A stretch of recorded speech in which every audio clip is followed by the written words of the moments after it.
Beleza, pessoal? Eu Debrando com mais uma videoaula para vocês.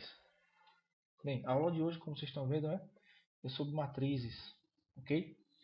Bem, existem matrizes unidimensionais, né, e bidimensionais. Fora essas duas também tem a tridimensional, ok? Nós vamos dar foco a unidimensional e bidimensional.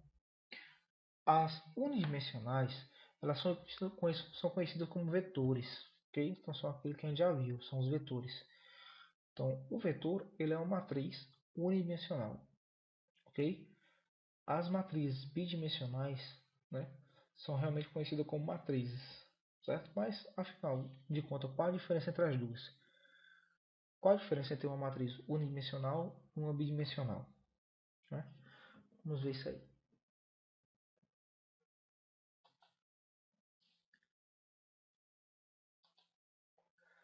Bem, uma matriz unidimensional, né, ela declara, vamos fazer o seguinte, eu tenho um exemplozinho aqui, ó.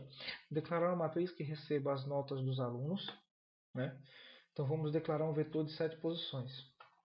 Então nós declaramos da seguinte maneira: notas, vetor de 0 até 6, que aí nós temos a partir do 0 de real, né? Para receber números. Então aqui nós temos as posições, posição 0 até posição 6, e aqui embaixo nós temos as notas, certo? Note que a primeira nota, a nota 7, está na posição 0. Então 7 corresponde à posição 0, 8 corresponde à posição 1 e assim por diante, certo? Essa aqui é uma matriz unidimensional. Na bidimensional, né, o que acontece? Nós, para declarar o vetor, nós vamos precisar de duas coisas, certo? Nós precisamos de uma primeira numeração, ok? Que nós vamos definir aqui a quantidade de linhas, né, que nós vamos ter, certo? Então, a quantidade de linhas. E aqui nós definimos a quantidade de colunas que nós temos no nosso documento, ok? Então, nesse caso aqui, eu tenho o quê? Eu tenho uma matriz de 4 linhas por 5 colunas. Então, você tem aqui, ó, linha 1, linha 2, linha 3, linha 4. E aqui nós temos as colunas. Coluna 1, 2, 3, 4, 5 e 6. Aqui eu coloquei uma a mais. Ó. Aqui para poder ficar desse jeito teria que ser 5 aqui. Ó. Teve um erro aqui meu, né? De digitação. Ok? Então o que acontece? Nessa matriz, né, eu tenho uma quantidade de linhas e uma quantidade de colunas. Essa primeira numeração corresponde à quantidade de linhas. E essa segunda aqui a colunas, certo? Note que nessa matriz nós temos linhas e colunas, né, diferentes, diferentemente da primeira unidimensional, onde nós trabalhamos apenas com uma linha de dados, certo? A quantidade de linhas. Para exemplificar isso aqui melhor, eu vou mostrar para vocês um exemplozinho aqui. Ó. Faça um algoritmo para ler uma matriz de 4 por 4 contendo números inteiros. Imprima a soma de cada linha da matriz. Depois some todos os valores da matriz.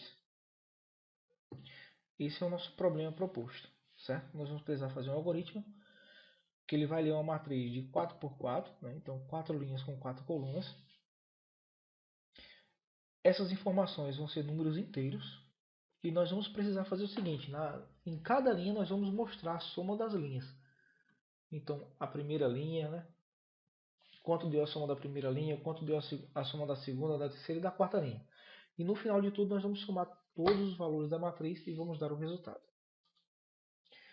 Bem, para fazer isso aí, né, nós temos aqui o nosso algoritmo normal.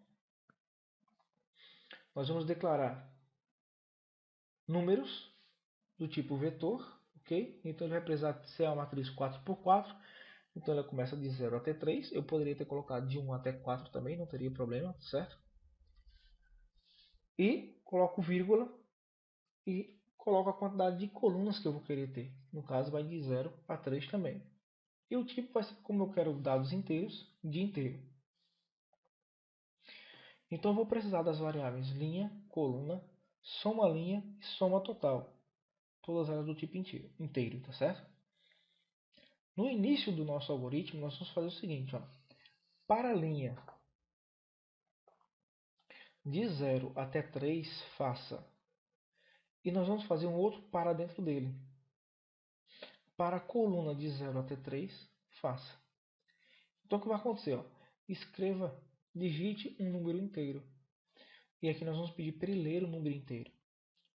Então o que acontece? O número, que é a minha variável números aqui, ó, ela vai receber essa informação que vai ser digitada, ela vai armazenar na linha, né, no índice linha e índice coluna. Ou seja, ó, esse primeiro número aqui, qual que é que vai ser utilizado? Né? Qual vai ser a linha? A linha vai ser correspondente a esse número aqui. No caso, já que é a primeira vez, vai ser 0. Então, a posição 0. E a coluna, qual o número que ele tem aqui? 0 também. Então, a posição 0, 0. Tá certo? Então, o que acontece? Quando esse laço termina aqui, ele vai voltar para aqui novamente. Ele não vem aqui para cima, ele volta para cá. Tá certo? Porque ele só vai terminar e vai voltar para esse laço quando chegar em 3. Certo? Então, o que acontece? Depois que ele terminou a primeira vez, ele vai voltar e o 0 passou a ser 1. Né? Então, a coluna passou a ser 1. Então, aqui embaixo, o que vai acontecer? Ó, a linha vai permanecer 0 e a coluna vai ser 1. Então, o que acontece? Lá, olha, se a gente voltar um pouquinho lá, você vai ver o seguinte, ó. A primeira vez que nós digitamos, por exemplo, um valor lá, ele vai aparecer nessa posição, a posição linha 0, coluna 0. A segunda vez, linha 0, coluna 1. Depois, linha 0, coluna 2, né? Aliás, coluna 3, linha 0, coluna 4, certo? E assim por diante, até completar a quantidade de linhas que nós tínhamos. Neste caso aqui, né? Voltando aqui, passei demais. Então, voltando aqui, ó, quando ele chegar aqui em 3, né? Então ele vai finalizar. E aí quando ele chegar aqui, ele vai ver que essa condição aqui já passou disso aqui, já é 4, então ele vai vir aqui para cima. Então o que acontece? Esse número vai passar a ser 1. E aí ele vai repetir tudo novamente. Tá entendendo? Então ele vai conseguir fazer o cadastro de todas as informações. Quando ele terminar de cadastrar todos os números, nós vamos pedir para ele exibir. Né?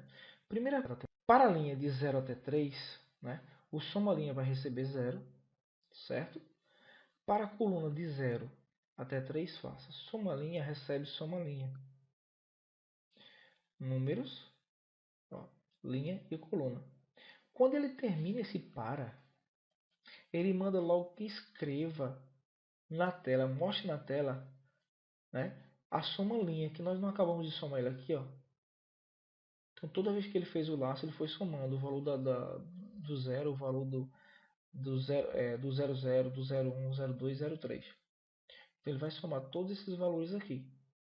Quando ele terminar de somar, ele já exibe na tela, através dessa linha aqui. Ó. Certo?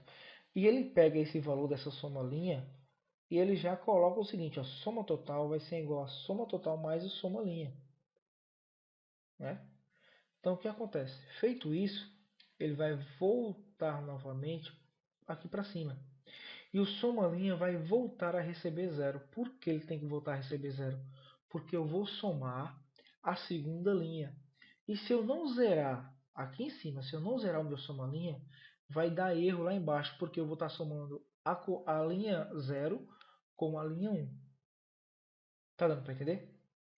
Então, para que isso não aconteça, eu preciso zerar a minha soma-linha. Então, por isso que ele começa aqui dizendo que soma-linha recebe 0. Ok? Então, ele vai começar o processo todo novamente. E no final, né, nós mandamos apenas aqui, ele escrever. Ó, escreva a soma total dos valores é soma total. Ok? Espero que tenha dado para vocês entenderem aí a questão das matrizes e a diferença entre uma matriz, né, e o vetor, matriz unidimensional e matriz bidimensional. Né? São, no caso, as nossas matrizes realmente. Beleza, gente? Até a próxima.